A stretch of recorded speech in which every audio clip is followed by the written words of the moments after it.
সকালবেলা আবারও একটু মনটাকে ফ্রেশ করার জন্য একটু বের হলাম, সাথে আমার ভাতিজিকে নিয়ে বের হলাম।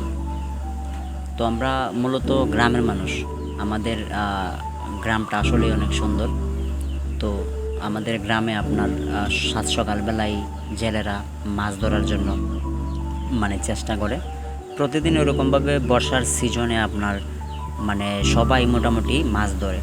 তো আমরাও মাছ ধরি, আমি নিজেও মাছ ধরি। ওই মাছ ধরা ওইটা আসলে আমার পছন্দ। আপনারা যারা গ্রামে বসবাস করেন তারা হয়তো বুঝতে পারবেন যে এই মাছ ধরার আনন্দটা আসলে কেমন। মাছ ধরতে আনন্দটা আসলে কেমন লাগে, হ্যাঁ, কেমন অনুভব করা যায়।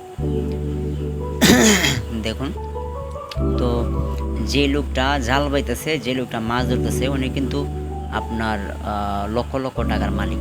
তারপরেও উনি নিজে জাল দিয়ে মাছ ধরে। এখন চিন্তা করেন, উনি আসলে একটু অন্যরকম টাইপের মানুষ। তো যাই হোক, যারা ওইরকমভাবে মাছ ধরছেন, হ্যাঁ, যারা ওইরকমভাবে মাছ ধরছেন তারা হয়তো ওই আনন্দটা বুঝতে পারবেন। আমার বন্ধুও জাল দিয়ে মাছ ধরার চেষ্টা করতেছে।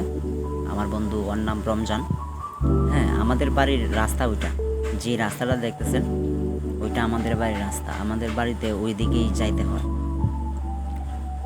সব মিলিয়ে খুব সুন্দর একটা পরিবেশ। আমরা এই দোকানে গেছিলাম, আমার ভাতিজিরে নিয়ে দোকানে গেছিলাম। হয় বায়না ধরছে সকালবেলা ঘুম থেকে ওইটাই যে দোকানে যাবে, এই জন্য ওকে নিয়ে দোকানে গেলাম, আমিও চাটা খাইয়ে আসলাম। তো যাই হোক, যারা ভিডিওটা দেখতেছেন তারা অবশ্যই আমার চ্যানেলটা সাবস্ক্রাইব করবেন। হ্যাঁ, সাবস্ক্রাইব করে পাশে থাকবেন। আর যারা আমার চ্যানেল সাবস্ক্রাইব করবেন, আমি সবার চ্যানেল সাবস্ক্রাইব করব। আপনারা আমাকে বিশ্বাস করতে পারেন, সব সময় আমি আপনাদের সাথে আছি। সবাই ভালো থাকবেন, সুস্থ থাকবেন, এই কামনাই করি। আমার জন্য সবাই দোয়া করবেন যেন আমরা সুন্দরভাবে, সবাই ভালো থাকবেন, সুস্থ থাকবেন, সেই কামনা করি। আমার জন্য দোয়া করবেন।